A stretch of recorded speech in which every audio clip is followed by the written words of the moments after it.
Olha aqui. Agora, ainda falando um pouquinho disto, a rainha Leila, a rainha do parque, eu dei até uma nota. Como o Rivelino foi o reizinho do parque, a Leila Pereira é a rainha do parque, só que do Parque Antártica, não do Parque São Jorge. Porque é impressionante como ela foi capaz de deixar todo mundo falando sozinho, né?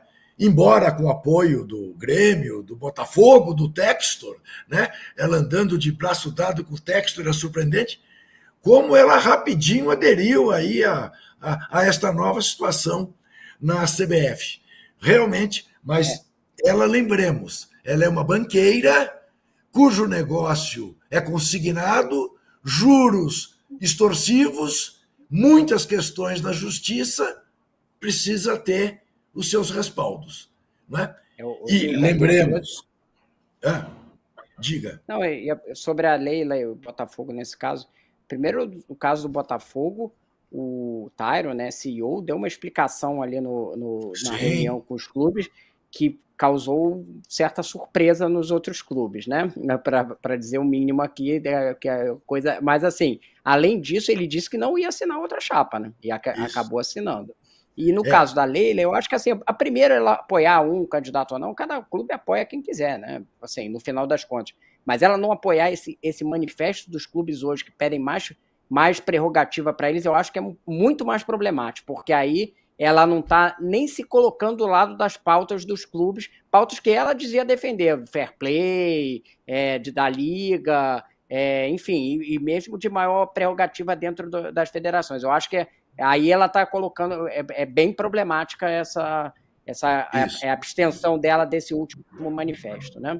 Para ser claro, o CEO do Botafogo disse para os clubes que o Botafogo o Textor fez um acordo com o STJD para não ser punido por aquelas denúncias vazias que ele havia feito de corrupção no futebol brasileiro e que então ele tinha que pagar aquilo para que aquilo não fosse reaberto. E em relação à Leila, é essa questão. Fica muito claro que entre os negócios dela e o Palmeiras, a opção preferencial dela é pelos negócios e não é pelo futebol.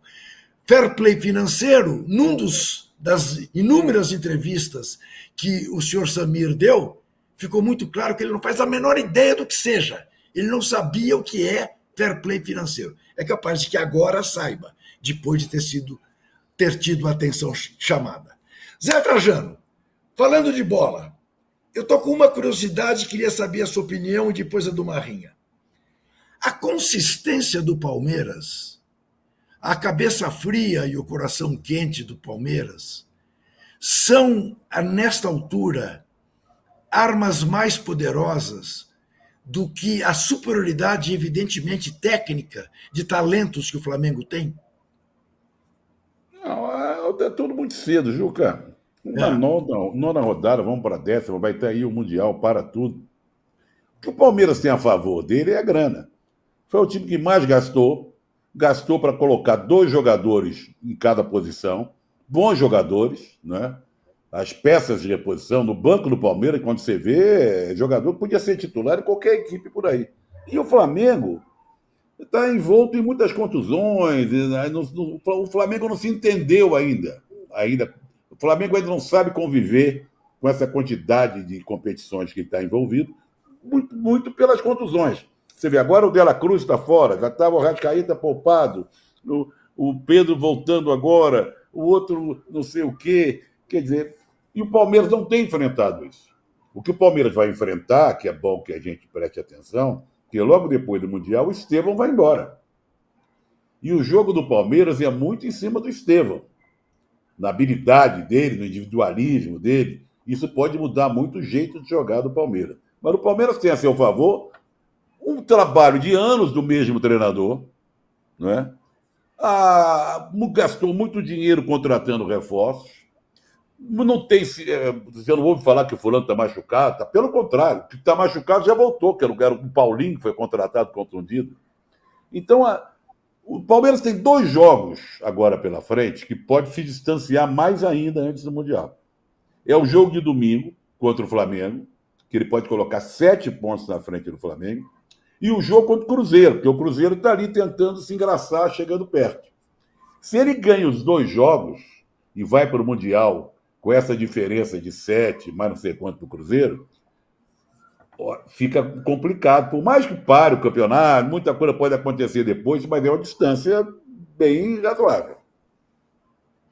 Ô Marrinha, você acha isso também? O Zé fez referência ao fato, tá legal, o Campeonato Brasileiro está muito no começo, 9 rodadas, mas a gente tem os parâmetros de ambos na Libertadores, e a comparação das duas campanhas não cabe, né? Palmeiras 100%, o Flamengo ainda em busca de se classificar, embora tenha facilitado muito a vida dele e vai se classificar. Tá bom, o Palmeiras gastou mais do que o Flamengo nesta janela, mas não se pode dizer, o Zé fez referência ao dinheiro, a diferença de dinheiro não é grande, né? Em termos de capacidade de investimento dos dois clubes. Como é que você vê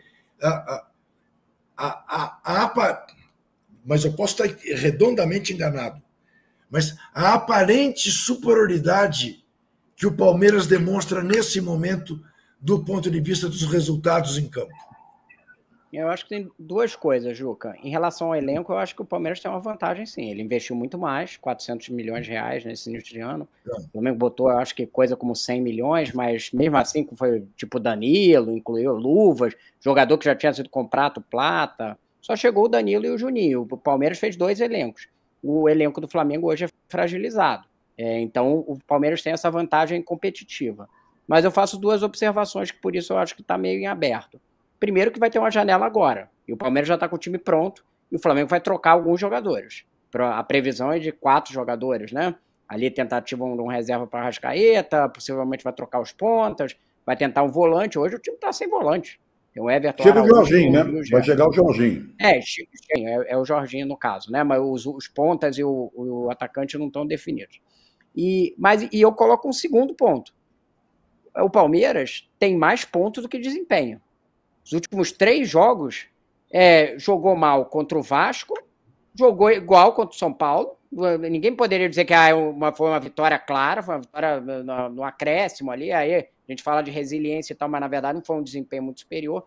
O jogo contra o Red Bull eu não vi, mas eu confio nos meus colegas falaram que o Palmeiras não jogou bem. Mesma coisa. Ganhou 3 jogos que não jogou bem. Tem 2 leituras. Você pode ler assim e falar assim: olha, tá ganhando mesmo sem jogar bem. Olha. Não tá jogando bem, uma hora vai parar de ganhar, porque quem não joga bem, uma hora para de ser por 1-0 apertado, né?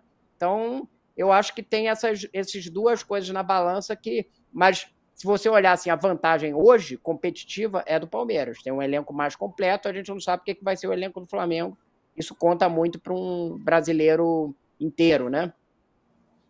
Você, meu caro palmeirense, minha cara palmeirense, que nos vê, percebe como um paulista sozinho não faz verão contra 2 cariocas, né? Eles não admitem que um time de São Paulo esteja melhor que um time do Rio. Não, não tem nada a ver. Eu sou cidadão paulistano, eu ganhei o título de cidadão paulistano, eu sou paulistano também. Mas você também recebeu o título.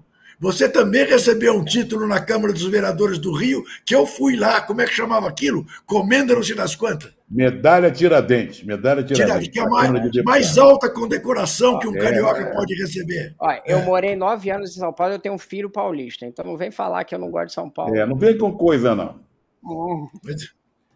Aliás, o seu filho é né? Trajano. Só faltava essa agora para cima da gente, pô. Ora, essa é muito boa. Olha aqui, o Vasco continua empatando com o Operário. Nós vamos ter ainda hoje, às 7h30, daqui a pouquinho, portanto, começa Atlético Paranaense e Brusque. Está 0-0 o primeiro jogo. O Grêmio, às 9h30... Olha a tela, Juca, olha a tela. Isso. O Grêmio recebe o CSA. Está 3-2 para o CSA. E o São Paulo recebe... O Náutico recebe o São Paulo. Na ida, o São Paulo ganhou por 2-1. Um jogo duríssimo para o São Paulo, na Ilha dos Aflitos. Na Ilha dos Aflitos, não, no Estádio dos Aflitos, que o Náutico está empenhadíssimo em seguir vivo na Copa do Brasil. E eu quero reiterar o meu apoio irrestrito ao presidente do Náutico, que está sofrendo um processo de impeachment, porque os botocudos do Conselho se insurgiram contra a nota que ele deu contra ditaduras, dizendo que a democracia é fundamental sempre, no dia 31 de março. E uns botocudos acharam que esta nota tem cunho partidário. Quer dizer, você ser a favor da democracia revela cunho partidário. Isso dá a medida do cunho partidário desses que estão protestando, evidentemente, né? Que são contra a democracia e são a favor de ditaduras. Não precisa nomeá-los. Nós sabemos muito bem quem são. Muito bem. Amanhã tem uma série